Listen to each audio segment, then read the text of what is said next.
بسم اللہ الرحمن الرحیم ایاک نعبد و ایاک نستعین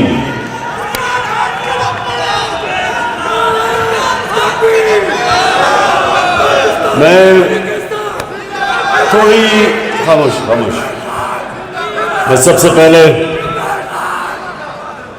آج اپوزیشن پارٹیز کا دل سے شکریہ ادا کرنا چاہتا ہوں.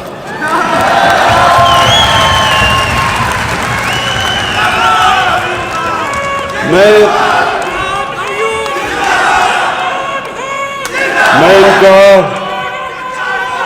ان کا اس لیے شکریہ ادا کرنا چاہتا ہوں کہ انہوں نے لوگوں کو ٹماٹر اور پیاز کی قیمتیں بھلا دی ہیں. اب تک ہمیں عالمی سطح پہ ایک مہنگائی کا سمندر آیا ہوا ہے تو سارا وقت ہمیں بوجھ پڑا رہتا ہے. کس طرح ہم لوگوں کے آسانی پیدا کریں, کس طرح مہنگائی کم کریں, یہ سارا وقت میری اور میری ٹیم سوچتی ہے کہ کیا کیا ہم حربے استعمال کریں. لیکن جب سے یہ تھری اسٹوجز کو لوگوں نے ان کی شکلیں جب دیکھی ہیں نا,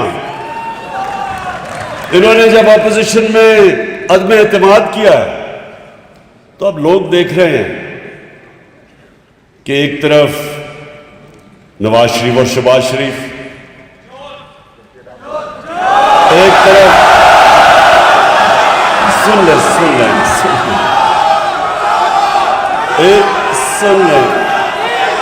دوسری طرف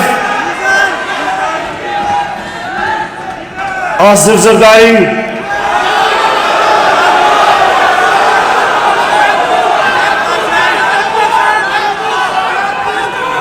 میں نے ایک منٹ سنیں میں نے یہ اپنے لوگوں سے کہا, میں نے کہا دیکھو انہوں نے میرے لیے اتنا میرے اوپر احسان کیا ہے کہ میں ان کو اب برا بھلا نہیں کہنے لگا. صرف تو ایک طرف سن تو لو, ایک طرف نہیں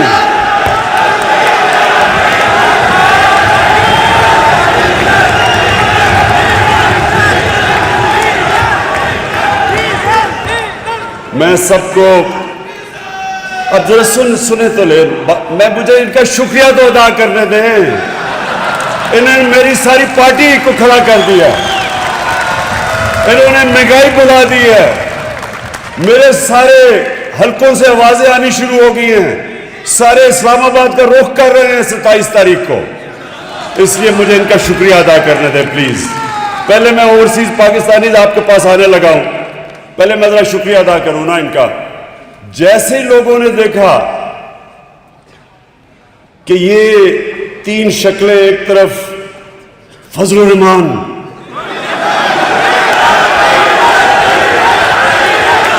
سن لیں اب ذرا سنیں. اچھا میں سوچ رہا تھا کہ 10 دنوں میں ایک دم یہ ملک بدل کیسے گیا ہے. میں نے بڑا رات کو سوچا, میں نے کہا یہ ہوا کیا ہے کہ ایک دم ساری میری پارٹی کھڑی ہو گئی, سارا ملک سب کچھ مہنگائی بھول گیا ہے. پھر میں نے جب غور کیا تو اب دیکھیں ہوا کیا ہے. کرنا تو سب اللہ کا ہے, ایک پلان انسان بناتا ہے, دوسرا اللہ بناتا ہے. سب جانتے ہیں کامیاب ایک ہی ہوتا ہے. تو انہوں نے تو اب یہ جب تین اکٹھے ہوئے تھری اسٹوجز, تو جو نون لیگ ہے, نواز شریف کے لوگوں کو انہوں نے 20 سال یہ بتایا کہ زرداری سے کرپٹ آدمی پاکستان میں کوئی نہیں ہے. 2 دفعہ اسے جیل میں ڈالا.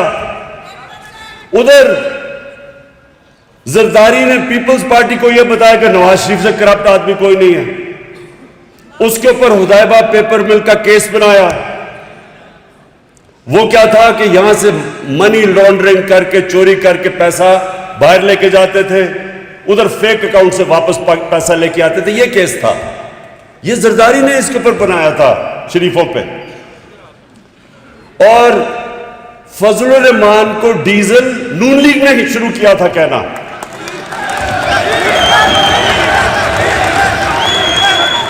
نون لیگ کا ایک رنگ باز جس نے فضل الرحمان کا نام ڈیزل رکھا تھا, ہم نے نہیں رکھا اس کا نام. اور ڈیزل اس لیے کہ وہ ڈیزل کے پرمٹوں پہ پیسے بناتا تھا. اب یہ سنیں ذرا, فضل الرحمان کی پارٹی سمجھتی ہے کہ پیپلز پارٹی اور نون لیگ چور ہیں, نون لیگ سمجھتی ہے زرداری چور ہے, فضل الرحمان ڈیزل ہے. پیپلز پارٹی نواز شریف کو چور سمجھتی ہے اور اس کو ڈیزل. اب یہ جب تینوں اکٹھے ہوئے ہیں تو میں ان کا شکریہ اس لیے ادا کرنا چاہتا ہوں کہ ساری قوم نے دیکھا ہے کہ اگر انہوں نے ملک کو بچانا ہے تو بہتر ہے کہ عمران خان کے ساتھ ڈوب جاؤ.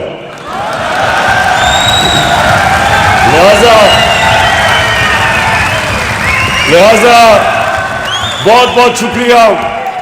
اور ایک منٹ, ابھی نعرے نہیں لگانا کیونکہ بڑا ضروری ہے میں آپ سے بات چیت کر لوں, کیونکہ میں اپنے اوورسیز پاکستانیز کے اوپر بات کرنا چاہتا ہوں. دیکھیں, یہ اللہ کا خاص کرم ہوا ہے اس ملک پہ کہ یہ تینوں اکٹھے ہو گئے اور انہوں نے فیصلہ کیا عدم اعتماد کی تحریک کرنے کا, وہ میرے خلاف وہ کرنے کا. تو میں نے اس دن, آپ یقین کریں, میں نے اللہ سے 2 نفل مانگ کے شکریہ ادا کیا. اس لیے ایک منٹ, شور نہیں, میں نے اس لیے کیا کہ میں تنگ آ گیا تھا. 3.5 سال جب سے حکومت آئی ہے, کل حکومت گئی, پرسوں حکومت گئی, آج گئی, نااہل ہے, سلیکٹڈ ہے. تو اب جو یہ تینوں اکٹھے ہو کے انہوں نے جو کیا ہے, یہ اب کپتان کی جو یہ بندوق کی نشست ہے نا, یہ تینوں اس کے بیچ میں آ گئے. اور جو سنیں ذرا, سنیں دیکھیں,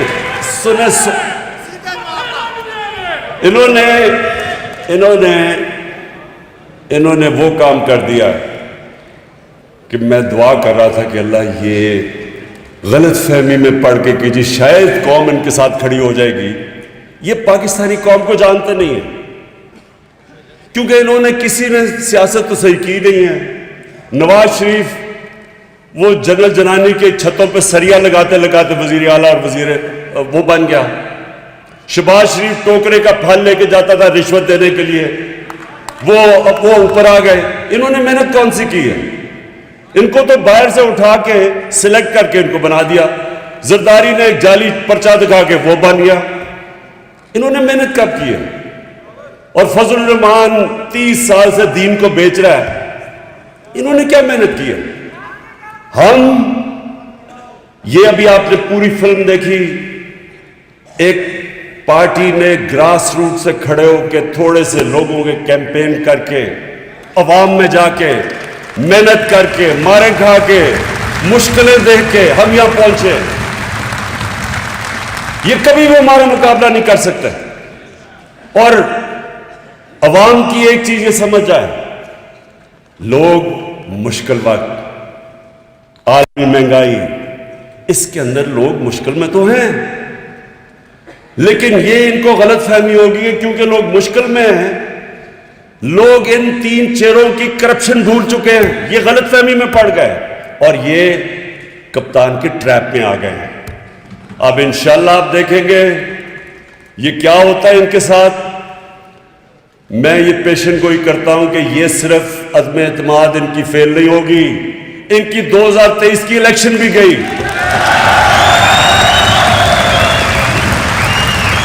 اچھا, میں ذرا اوورسیز پاکستانی دیکھیں, کیونکہ میں بھی کوئی 20 سال اوورسیز پاکستانی رہا ہوں. میں باہر کرکٹ کھیلتا تھا, باہر کمائی کرتا تھا. میرا کرکٹ کی وجہ سے اور پھر شوکت خانم کی وجہ سے میرا سب سے زیادہ اوورسیز پاکستانیز کے ساتھ رابطہ رہا. میں ان کی مشکلیں جانتا ہوں, میں ان کی کنٹریبیوشن جانتا ہوں. میں یہ جانتا ہوں کہ جب یہ ایک پاکستانی ملک سے باہر جاتا ہے تو اس کو اپنا ملک یاد آتا ہے. اس کو پھر اپنے ملک کی صحیح معنی میں پتہ چلتا ہے کہ یہ ملک کتنا بڑا اللہ کا تحفہ ہے. پھر وہ اندر سے اس کو تکلیف ہوتی ہے کہ ہمارا ملک کیوں نہیں اوپر جاتا, دنیا اوپر جا رہی ہے, ہمارا ملک کیوں پیچھے رہ گیا. اس کو درد ہوتی ہے اس کی. وہ جب دیکھتا ہے کہ ہمارے لیڈر چوری کر کر کے پیسہ لندن میں بڑے بڑے محلات لیتے ہیں, اس کو زیادہ تکلیف ہوتی ہے, کیونکہ اس نے محنت سے پیسہ کمایا ہوتا ہے. انہوں نے 12 گھنٹے کام کیے ہوتے ہیں جب باہر جا کے اپنے بیوی بچوں کا پیٹ پالیں, ان کو اچھے اسکولوں میں پڑھائیں, ان کی تعلیم دیں. اس لیے وہ جب دیکھتے ہیں کہ لندن کے سب سے مہنگے علاقے میں, مے فیئر میں, جب یہاں سے چوری کر کے پیسہ وہاں لے کے جاتے ہیں, بڑے بڑے محلوں میں رہتے ہیں, بڑی بڑی گاڑیاں چلاتے ہیں, کسینوز میں رات کو یہ بھرے ہوئے ہوتے ہیں, جوا کھیلتے ہیں, تکلیف ہوتی ہے. وہ محنت کرتے ہیں, یہ اپنے ملک کا چوری کا پیسہ باہر لے کے جاتے ہیں. ہمارے بیرون ملک پاکستانی وہاں سے کمائی کر کے پاکستان پیسہ بھیجتے ہیں, جس کی ابھی اسد عمر نے آپ کو بتایا کہ ریکارڈ ریمیٹنسز آئی ہیں ہمارے دور میں, اور اس کے اوپر ہمارا ملک چل رہا ہے. تو یہ وہاں محنت کر کے پیسہ پاکستان لائیں, وہ یہاں سے چوری کر کے منی لانڈرنگ کر کے پیسہ باہر لے کے جائیں اور عیاشی کریں وہاں, یہ اور ان کے بچے. ان کو تکلیف ہوتی ہے. ہمارے وہ محنت کش پاکستانی وہ جب دیکھتے ہیں, ایک تکلیف یہ ہوتی ہے کہ چوری کے پیسے میں عیاشی کر رہے ہیں, دوسری تکلیف یہ ہوتی ہے کہ یہ ملک کو بدنام کر رہے ہیں, کیونکہ جب یہ باہر جاتے ہیں اور یہ باہر محلوں میں رہتے ہیں تو سارے ان کی حکومت کے لوگوں کو, ان کے وزیر اعظم کو, سب کو پتا ہوتا ہے کہ ان کے پیسے کدھر کدھر پڑے ہیں اور کتنا چوری کا پیسہ ان کے پاس ہے. آج روسیوں کا, جو روس کے بڑے بڑے بزنس مین ہیں, جن کو اولیگارکس کہتے ہیں, ان کے سارے پیسے ضبط ہو رہے ہیں, ان کے آف شور اکاؤنٹ ضبط ہو رہے ہیں, کیونکہ ان کو غصہ ہے روس کے اوپر. اس کی وجہ سے یہ ان کے ساری پراپرٹیز, اثاثے, جائیداد وہ ضبط کر رہے ہیں, اور ان کو بھی یہی ڈر ہے. یہ جو بڑے اس وقت, یہ جو خاص طور پہ 2 بڑے خاندان جنہوں نے یہاں سے چوری کر کے اربوں ڈالر ان کا باہر پڑا ہے, یہ صرف یہی نہیں کہ چوری کرتے ہیں, ان کا چوری کا پیسہ ہمارے ملک کو غلام کر دیتا ہے. وہ کبھی بھی سر اٹھا کے بات نہیں کر سکتے باہر کے لوگوں کے ساتھ. اگر ان کو بھی پتا ہے دونوں کو کہ ان کا چوری کا پیسہ ہے, چوری کا پیسہ ان کو غلام بنا دیتا ہے. جب آپ دیکھتے ہیں کہ جناب وہ پاکستان کا وزیر اعظم اوباما کے سامنے بیٹھا ہوا ہے, کام پہ ٹانگ رہی ہیں,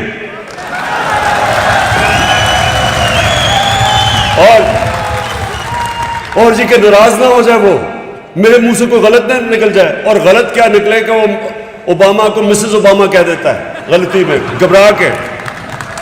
تو یہ اس لیے ہوتا ہے کیونکہ ان کو پتا ہے کہ جس وقت وہ چاہے منی لانڈرنگ میں وہ ان کو پکڑ سکتے ہیں. اور یہ وجہ ہے کہ 22 کروڑ کے لوگوں کو یہ غلام بنا دیتے ہیں. مجھے یہ بتائیں کہ ڈرون اٹیک, کیا عمران خان ہی رہ گیا تھا کہ یہاں جب 400 ڈرون اٹیکس ان کے 10 سالوں میں ہوئے, زرداری اور شریف کے 400 ڈرون اٹیک ہوئے, میں کیوں اکیلا آیا؟ اپنی آپ نے دیکھا کہ ہم نے مظاہرے کیے, ہم نے دھرنے کیے, ان دونوں کو کوئی شرم نہیں آئی کہ آپ کی بمباری ہو رہی ہے, آپ ان کے لیے جنگ لڑ رہے ہیں اور وہ آپ کے اوپر بمباری کر رہے ہیں, اور وہاں عورتیں بچے مار رہے ہیں. آپ کو کوئی شرم نہیں آئی کہ وہ پاکستانی تھے؟ آپ کو کم از کم اتنا ہی منہ سے بول دیتے ہیں کہ دنیا کا کوئی قانون اجازت نہیں دیتا کسی کو جج, جوری اور ایکسیکیوشنر بننا. یہ ہر دنیا کے قانون کے خلاف ہے. اور میں جب مثال دیتا ہوں لوگوں کو کہ ہمارا جو دہشت گرد بیٹھا ہے لنڈن ایجوے روڈ پہ، اگر ہم اس کے اوپر ڈرون اٹیک کر کے مارے، وہ اجازت دیں گے؟ نہیں دیں گے وہ، کیونکہ ان کو ملک میں قانون ہے. وہ اپنے ملک میں کسی کو قانون توڑنے نہیں دیتے. تو میں ایک پہلے سب کو ایک واضح کر دوں اوورسیز پاکستانیز کو، میں نے کبھی آج تک نہ میں اینٹی امریکن ہوا ہوں، نہ اینٹی برطانیہ ہوں، نہ اینٹی انڈیا بھی نہیں ہوں میں. وہ تو کوئی جاہل آدمی ہو جو ایک پورے ملک کے خلاف ہو جائے، اس سے تو بیوقوف آدمی نہیں ہو سکتا، کیونکہ ہر قسم کے لوگ بستے ہیں ملک کے اندر. آپ ایک ملک کے اینٹی کیسے ہو سکتے ہیں؟ آپ ان کی پالیسیز کے اینٹی ہو سکتے ہیں. امریکہ کی وار آن ٹیرر کے میں پہلے دن سے خلاف تھا، میں ہمیشہ خلاف رہوں گا. میں ان کی عراق کی جنگ کے خلاف میں نے لنڈن کے اندر مظاہرے میں نے ڈیمونسٹریشن کے اندر شرکت کی ہے. برطانیہ کے اندر لاکھوں لوگ انہوں نے مخالفت کی جو کہ عراق کی جنگ میں جا رہا تھا ایک جھوٹ کے اوپر، ویپنز آف میس ڈسٹرکشن پہ. میں نے ان کے ساتھ شرکت کی. تو برطانیہ میں آپ کیسے کہہ سکتے کہ میں اینٹی یو کے ہوں؟ کیونکہ ان پر بہت بڑی اکثریت نے اس کی مخالفت کی تھی. آج ہندوستان کے اندر جو یہ ہندوتا، ان کی جو یہ فلسفی ہے کہ ہندو ریس صرف انڈیا ہندوؤں کے لیے، باقی وہ برابر کے شہری نہیں، مسلمان خاص طور پر مسلمان اور پھر کرسچنز. تو یہ تو مجھے پتہ ہے، میں انڈیا کو بڑی اچھی طرح جانتا ہوں. بہت بڑے پڑھے لکھے لوگ ہندوستان کے اس کی مخالفت کر رہے ہیں. وہ سمجھتا ہے کہ نریندر مودی کی جو پالیسیز ہیں وہ ہندوستان کو تباہی کی طرف لے کے جا رہے ہیں. بہت بڑے لوگ ہیں ایسے، ڈرے ہوئے ہیں اس وقت، کیونکہ فیشزم ہے وہاں، خوف ہے وہاں، میڈیا کے اوپر خوف ہے، ججز کے اوپر خوف طاری کیا ہوا انہوں نے. ایک فیشسٹ گورنمنٹ ہے وہاں. لیکن میں اینٹی انڈیا تو نہیں ہوں. ہم بھی دعا کرتے ہیں کہ وہاں کوئی صحیح لیڈرشپ آئے تاکہ وہ ہندوستان میں کشمیریوں کو حقوق دے. وہاں مسلمان ہیں، وہاں ان کو برابر کا شہری بنائے. ہم بھی یہ دعا کرتے ہیں. اور اگر وہ کشمیر میں جو انہوں نے قدم اٹھایا تھا 5 اگست 2019 کا، وہ واپس لیتے تو ہم پھر ان سے اپنے تعلقات نارمل کر سکتے اور بات چیت پہ مسئلے حل کر سکتے. تو میری مخالفت تو یہ تھی کہ آپ نے اپنے لیے اور قانون بنائے ہوئے ہیں. اپنے ملک میں تو آپ اجازت نہیں دیتے یہ بمباری کر کے لوگوں کو دہشت گردی کے خلاف جنگ اور جج جوری ایکسیکیوشنر. تو ہمارے ملک میں آپ یہ کر رہے ہیں 400 ڈرون اٹیکس. کتنے لوگ اس میں مارے گئے، کتنی عورتیں بچے مارے گئے. اور ذمہ داری کس کی تھی؟ ان دونوں کی. اور یہ دو کیوں نہیں بولتے تھے؟ کیونکہ یہ اپنے پیسے کے غلام ہیں. اگر چوری کے ان کو اتنا پیسے سے پیار ہے، یہ اس ملک کو بیچ دیں گے اپنے پیسے کو بچانے کے لیے. انہوں نے جو ہندوستان سے نواز شریف نے جو کیا ہے، آپ سوچیں کہ ہندوستان کے پرائم منسٹر سے برکا دت بڑی صحافی ہے، اس نے مجھے اپنی کتاب بھی دی ہوئی ہے. اس نے کہا کہ اپنی فوج سے ڈر کے نریندر مودی سے نواز شریف چھپ کے میٹنگ کر رہا ہے، اپنی فوج سے ڈر کے. یعنی یہ سوچے، اس سے ذرا غور کریں نا. آج اگر پاکستان کی فوج ماشاءاللہ ایک دنیا میں مسلمان دنیا کی سب سے طاقت ترین فوج نہ ہوتی تو ملک کے 3 ٹکڑے ہو چکے ہوتے. آج آپ ذرا حال تو دیکھیں، ایک منٹ سنیں ذرا، مسلمان دنیا کے حال دیکھیں. آگ لگی ہوئی ہے، تباہ ہو چکے ہیں.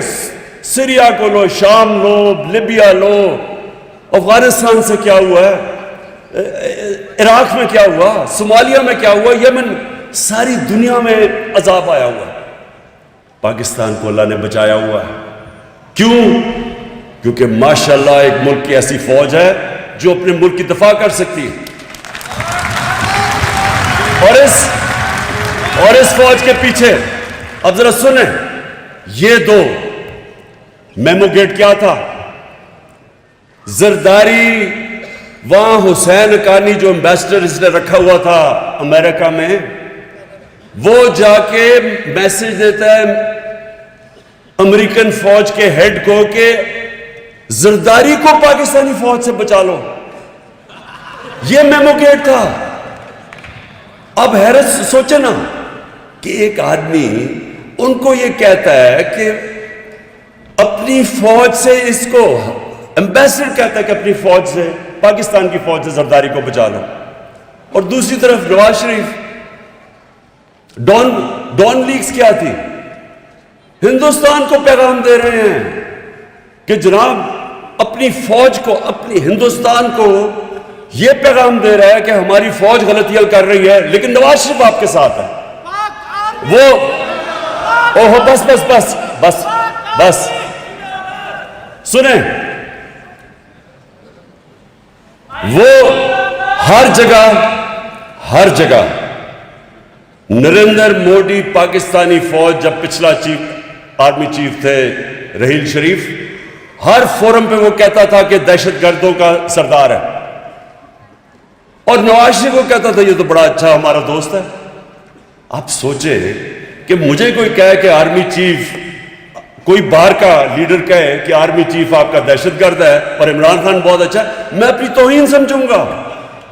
میرے ملک کے چیف کو کہہ رہا ہے کہ وہ دہشت گرد ہے، مطلب کہ میں، یعنی اصل میں تو وہ کہہ رہا ہے کہ پاکستان کا جو چیف منسٹر ہے، پرائم منسٹر ہے، اس کی فوج دہشت گرد ہے، اور وہ بڑے آرام سے اس کو شادیوں پہ بلا رہا ہے، ادھر جدھر جاتا تھا اس کو ان کے بزنس ہو رہے تھے. میں صرف آپ کو یہ بتانا چاہتا ہوں، اوورسیز پاکستانیز کی بات کر رہا ہوں.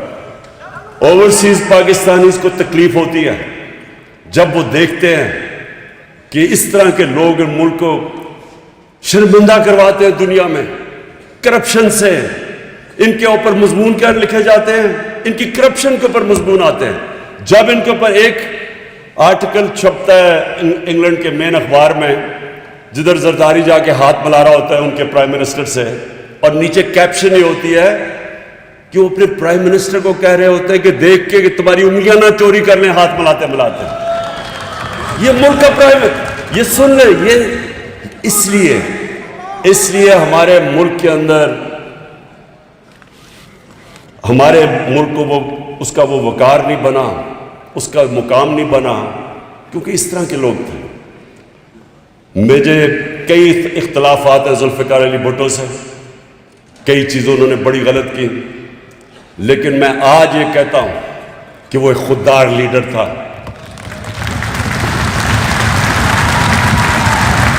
وہ پاکستان کی غیرت کے لیے کھڑا ہوتا تھا. اس نے اسلامک کانفرنس بنائی، مسلمان دنیا میں لوگوں کو اکٹھا کیا. وہ کسی کا غلام نہیں تھا، اور اس لیے لوگوں کو اس کے اوپر فخر تھا. ہم پاکستانی 22 کروڑ عوام ہیں. ہمیں یہ بتایا گیا ہے پچھلے 30 سالوں میں کہ جی اگر تو ہم امریکہ ہمارے سے ناراض ہو گیا تو تب ہم ختم ہو جائیں گے، اگر جی فلانا ہمارے سے ناراض ہو گیا تو ہم ایسے کر کے ہمیں رکھ دیا. دیکھیں، میں جب کرکٹ کیپٹن تھا، میں صرف آپ کو ایک بات بتانا چاہتا ہوں. میں جب شروع کی کرکٹ تو ہماری ٹیم کاؤنٹی کرکٹ سے کھیل کے بڑے اچھے کھلاڑی تھے ہمارے، لیکن ان دنوں میں نئی ہمیں آزادی ملی تھی انگریز سے. تو ہمارے ٹیم کے جو سینئرز تھے ان کے ذہن میں ایسی احساس کمتری تھی کہ میں جب شروع میں ٹیم میں آیا تو مجھے سینئر پلیئر کہہ رہے جی انگریز سے ہم نہیں جیت سکتے، ان کی تو ٹیکنیک اتنی اچھی ہے، ان کی کرکٹ اتنی اچھی ہے، ہم تو سیکھنے آئے ہیں ٹور پہ، ہم ان سے جیت نہیں سکتے. اس کا نتیجہ یہ ہوتا تھا کہ ہم جیتے ہوئے میچ ہار جاتے تھے، کیونکہ پہلے سے ہی ہارے ہوئے ہوتے تھے میچ سے پہلے کہ ہم تو جو ان سے جیت نہیں سکتے. ہم جب جیتنا شروع کیا تو ہماری ٹیم اتنی اچھی نہیں تھی، اچھے ہمارے کھلاڑی نکل گئے تھے جب تک میں کیپٹن بنا. لیکن کیونکہ ہم نے یہ احساس کمتری ختم کی تھی، میں نے اپنی ٹیم کو ایک چیز سمجھائی تھی کہ جب آپ قدم رکھتے ہیں تو جب آپ ٹیم میدان دیکھتے ہیں تو پہلے ذہن میں ڈالو کہ یہاں کوئی بھی نہیں جو مجھے ہرا سکتا. جب تک آپ کا یہ ذہن نہیں ہوتا آپ جیت نہیں سکتے. اسی طرح قوم ہوتی ہے. اگر قوم کے اندر آپ ڈال دیں جس طرح یہ انہوں نے 10 سال اپنے ملک کے اوپر ہی بمباری کروائی، اپنے لوگ مروائے، اور ڈرے بات کرتے ہوئے کہ جی وہ ناراض نہ ہو جائے امریکہ.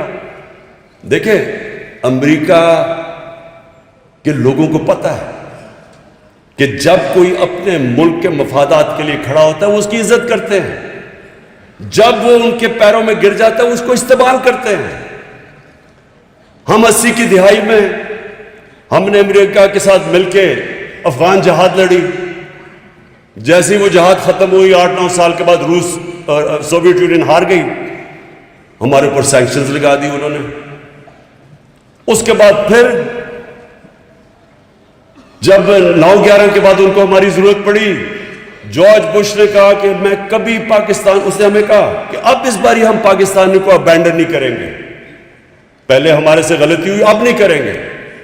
جو ہمارے ملک کو ذلت اٹھانی پڑی، یہ جو وار آن ٹیرر کے اندر 80,000 پاکستانی مرا، 80,000 پاکستانیوں کی جانیں گئی، اکانومی اجڑ گئی، قبائلی علاقہ تباہ ہو گیا، 35 لاکھ لوگوں نے نقل مکانی کی. کسی نے ہمارا شکریہ ادا بھی نہیں کیا، کسی نے یہ بھی نہیں کہا کہ پاکستانیوں آپ نے ہمارے لیے قربانی دی.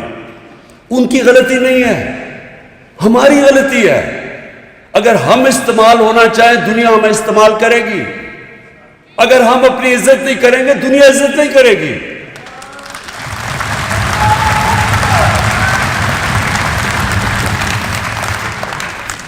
اور میں آخر میں آپ کو یہ کہنا چاہتا ہوں آج سب کو اوورسیز پاکستانیز کے سامنے، پہلے تو میں آپ کو یہ کہ آپ کو ہم نے ووٹنگ رائٹ دلوایا، کیونکہ میرا ہمیشہ میں سمجھتا تھا کہ اوورسیز پاکستانیز ہمارا اثاثہ ہیں، ان کو پاکستان کے اندر ان کی ووٹ بھی ہونا چاہیے. میں تو یہ کہوں گا ان کو الیکشن بھی لڑنا چاہیے، کیونکہ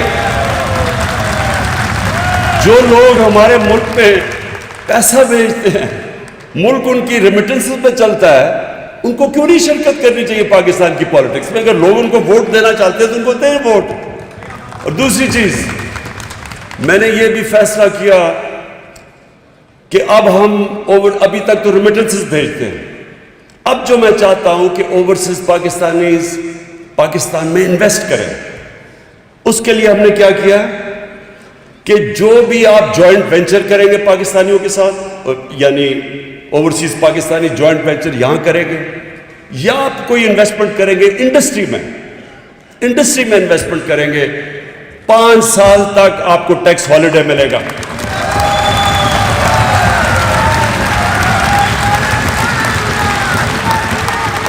اور باقی سارے جتنے آپ کے پرابلمز، آپ کو وہ سکسیشن سرٹیفکیٹ، وہ جو ڈیجیٹل ہم نے کروا دیا آپ کا پاور آف اٹرنی، وہ ہم نے آپ کی ڈیجیٹل کروا دی ہے. اور انشاءاللہ ہر وقت آپ دیکھیں گے کہ آپ کے لیے آسانیاں پیدا. میں نے اپنی مشنز کو کہہ دیا ہے، اپنے ایمبیسڈرز کو، کہ آپ کا سب سے بڑا کام یہ ہوگا کہ آپ نے ہمارے اوورسیز پاکستانیز کی زندگی آسان کرنی ہے، ان کے لیے آسانیاں پیدا کرنی ہے بجائے مشکلات کرنے کے لیے.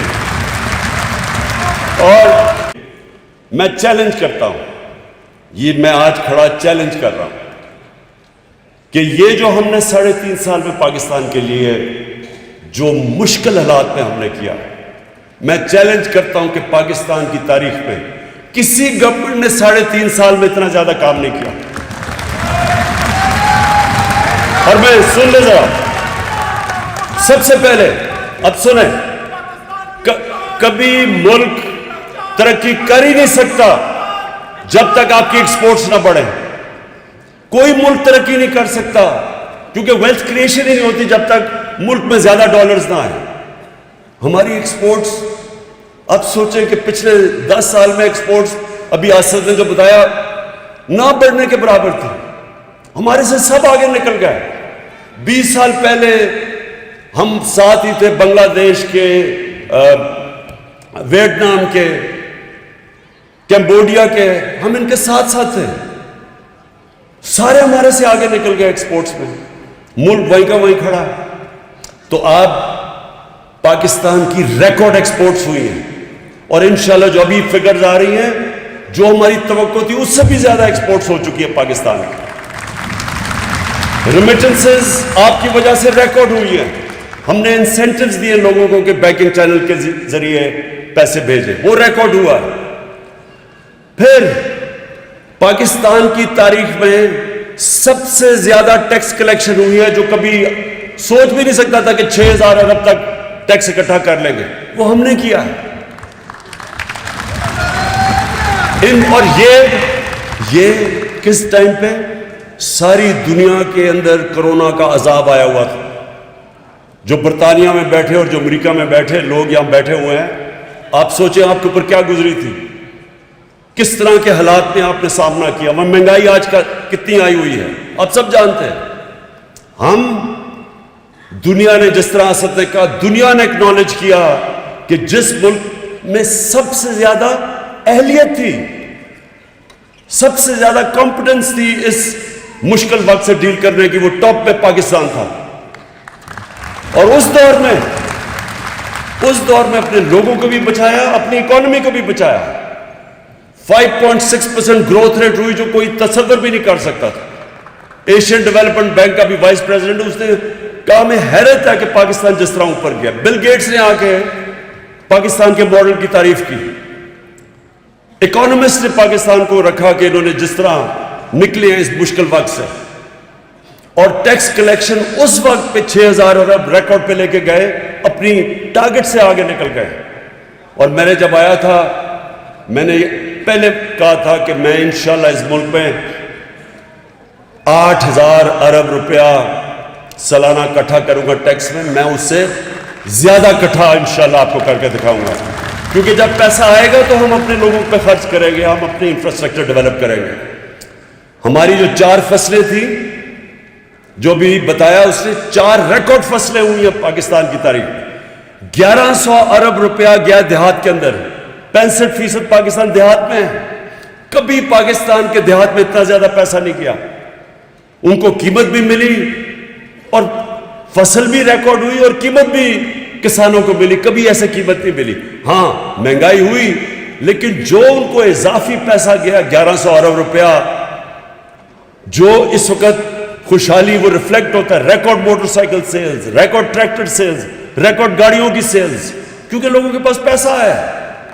ریکارڈ اس وقت ٹیکسٹائل انڈسٹری نے سارے ریکارڈ توڑ دیے. ہم جب آئے تھے ٹیکسٹائل انڈسٹری فیصل آباد میں بند پڑی تھی. ٹیکسٹائل انڈسٹری کو ریل اسٹیٹ میں کنورٹ کر رہے تھے لوگ. آج مزدور نہیں ملتے ٹیکسٹائل انڈسٹری کے لیے. ساری پرانی انڈسٹری چلنی شروع ہو گئی ہے. یہ ہماری پالیسیز کی وجہ سے ہوا. آئی ٹی ساری دنیا آگے نکل گیا ہے، انفارمیشن ٹیکنالوجی میں ہمیں پیچھے چھوڑ گئی. صرف 2 سالوں میں 75% انکریز آیا ہمارا آئی ٹی کے اندر، کیونکہ ہم نے پالیسیز چینج کر دی. کنسٹرکشن میں ہم نے اپنے لوگوں کو بچایا. 1500 ارب روپیہ کبھی بھی اتنا زیادہ کنسٹرکشن میں جنریٹ نہیں ہوا جو ریلیٹڈ انڈسٹریز تھی. تو میں آج یہ جو ساری اپوزیشن کو چیلنج کرتا ہوں، کسی چیز میں ہمارا مقابلہ کرو، ہر چیز میں ہم تمہارے سے آگے ہیں. کہتے ہیں جی بڑی مہنگائی ہے. جب یہ تینوں باریاں لے رہے تھے، پیپلز پارٹی کا جب دور تھا، تو تینوں ہی پاور میں تھے، کیونکہ انہوں نے مکمل کر کے 10 سال حکومت کی ہے. جو پیپلز پارٹی کا 5 سال کا دور تھا، اس میں ہمارے سے زیادہ مہنگائی تھی. اس کے باوجود کہ دنیا میں وہ مہنگائی نہیں جو آج ہے. امریکہ میں 40 سال کے بعد اتنی مہنگائی ہوئی ہے، برطانیہ میں 30 سال کے بعد. تو اس کے باوجود ان کی مہنگائی ہمارے سے زیادہ تھی. کوئی انڈیکیٹر لے لو، ہماری تعلیم لے لو. پہلی دفعہ پاکستان کی تاریخ میں یکساں تعلیمی نصاب ہم لے کے آئے ہیں. کبھی کسی نے نہیں سوچا اس چیز کا. اور ہمارا سب سے بڑی چیز، میں چیلنج کرتا ہوں کہ جو ہماری گورنمنٹ نے پہلی دفعہ کوشش کی اپنے نچلے طبقے کو اٹھانے کے لیے، کبھی اس طرح کی کوشش پاکستان کی تاریخ میں نہیں ہوئی. ہیلتھ کارڈ، آپ امریکہ انگلینڈ بیٹھے ہیں، کہیں بھی آپ کو ہیلتھ انشورنس نہیں ملتی پیسے دیے بغیر. یہ ہم کر رہے ہیں پاکستان میں کہ ہر خاندان کو ہم 10 لاکھ روپیہ دے رہے ہیں ہیلتھ انشورنس میں، مفت ہر خاندان کو دے رہے ہیں. یہ کوئی تصور بھی نہیں کر سکتا غریب ملکوں کے اندر. اور اسی لیے یہ ڈاکوؤں کے ٹولوں کو ڈر لگا ہوا ہے. اس ٹولے کو ڈر لگا ہوا ہے کہ یہ جو کر رہے ہیں آگے تو ان کی دکانیں بند ہونے لگی ہیں. 50 سال کے بعد پاکستان میں ڈیمز بن رہی ہیں. 50 سال پاکستان کوئی ڈیم نہیں بنی. اب پانی بچانے کے لیے پہلی ڈیم 2025 میں ممن ڈیم بڑی ڈیم ہے, 2026 میں داسو ڈیم اور 2028 میں باشا ڈیم بنے گی, جس سے دگنی ہو جائے گی ہماری پانی کی سٹوریج. اس کا مطلب ہم اور زیادہ گندم اپنا پانی دے سکیں گے اور علاقوں کو پانی کے نیچے لا سکیں گے. کہنے کا مطلب آخر میں یہ ہے کہ میں چیلنج کرتا ہوں اپنے میڈیا والوں کو, اپنے اکانومسٹ کو, ان ساری پارٹیز کو, کبھی ہمارے ساتھ ڈیبیٹ کرو. ہم آپ کو ثابت کریں گے کہ آپ تو 30 سال 35 سالہ باریاں لیتے رہے ہیں. ہم نے 3.5 سال میں جس طرح کی پاکستان میں امپروومنٹس کی ہیں پاکستان کی تاریخ میں کسی نے نہیں کی. نیشن بلڈنگ کی ہے. رحمت للعالمین اتھارٹی اپنے بچوں کی تربیت کرنے کے کیا ہے. لوگوں کو پتا تو چلے ملک بنا کیوں تھا, سیرت نبی کیا تھی, کیسے نبی صلی اللہ علیہ وسلم نے لوگوں کے کیریکٹر بدل دیے, لیڈر بنا دیا, لوگوں کو دنیا کی امامت کروائی. پتہ ہی نہیں ہمارے لوگوں کو کہ پاکستان تو بنا ہی اس لیے تھا. یہ پہلی دفعہ ہم اپنے بچوں کو اسکول میں بتا رہے ہیں سیرت نبی کیا تھا, نبی صلی اللہ علیہ وسلم کا راستہ کیا تھا, کیا وجہ تھی کہ اس نے عربوں کو اٹھا کے دنیا کی امامت کروائی. اور پھر یہ یاد رکھیں کہ جو ہمارے دور کے اندر ہم نے دنیا کے اندر اپنے نبی صلی اللہ علیہ وسلم کی جو بے حرمتی ہوتی تھی, ان کی شان میں گستاخی ہوتی تھی. 30 سال فضل الرحمان اسلام کو بیچ رہا ہے. میں نے 3.5 سال میں آج پریزیڈنٹ پوٹن کے منہ سے نکلا ہے کہ آزادی کے رائے, آزادی صحافت کے نام پہ آپ نبی صلی اللہ علیہ وسلم کی شان میں گستاخی نہیں کر سکتے.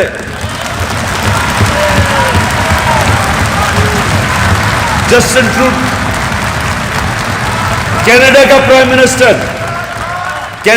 پرائم منسٹر جسٹن ٹروڈو نے اس نے سٹیٹمنٹ دیا ہے کہ آپ آزادی ہے رائے کا نام اس کی پیچھے ہمارے نبی صلی اللہ علیہ وسلم کی شان میں گستاخی نہیں کر سکتے. یہ پہلی دفعہ ہوا ہے. یہ اتنی دیر جو دکان لگائی ہوئی ہے اسلام کی, فضل الرحمان مجھے بتائیں, آپ نے ایک ہیڈز آف سٹیٹ تو دور کی بات ہے, آپ نے کسی ان کے چپڑاسی سے بھی یہ کلوایا ہے باہر؟ آپ کو پتہ ہے آج یونائٹڈ نیشنز کے اندر, یہ میں آپ کو بتانا چاہتا ہوں کہ آج یونائٹڈ نیشنز کے اندر آج ڈیبیٹ ہو رہی ہے اور ریزولوشن پاس ہوگا اسلامو فوبیا کے خلاف. یہ ہماری وجہ سے ہے. آپ بیرون ملک پاکستانیوں کو پتہ ہے اسلامو فوبیا کیا ہے, یہاں تو لوگوں کو نہیں پتا.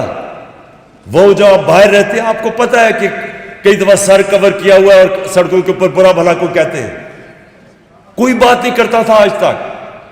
یہ ہم نے, مجھے فخر ہے کہ UN میں, OIC میں, دنیا میں میں نے اس چیز کو اٹھایا, اور آج انشاءاللہ یونائٹڈ نیشنز کی جنرل اسمبلی میں ریزولوشن پاس کی جائے گی اسلامو فوبیا کے خلاف. میں پھر سے آخر میں اوورسیز پاکستانیز کو